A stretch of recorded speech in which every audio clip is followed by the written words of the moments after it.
And our planned lesson strive 1 for our daily verse. We are now at Leviticus chapter 1 in verse 1 up to verse 3.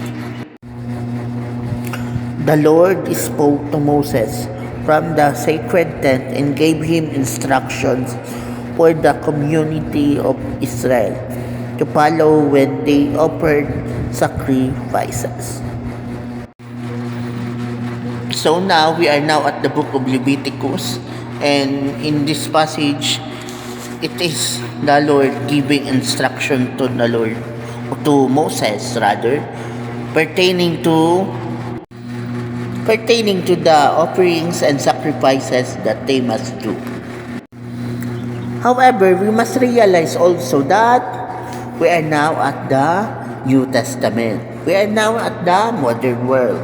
So, some of these instructions are no longer applicable to us. But, some of these instructions can foreshadow the future. And some of its instruction can be considered as a biblical principle. So in other words, we need to be careful in understanding the book of Leviticus because it is an Old Testament law.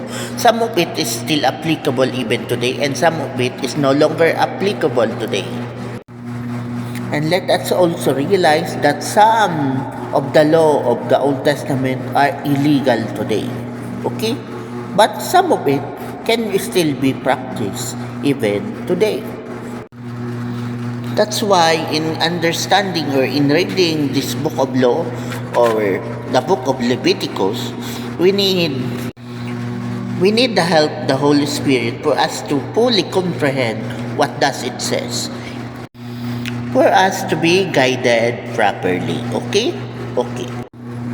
And as we continue reading this book of Leviticus, this will serve as our guide. And also, this can also mirror the culture and tradition of old world Israelites, or should I say, Old Testament Israelites. So we can mirror their culture and tradition through these books. Okay?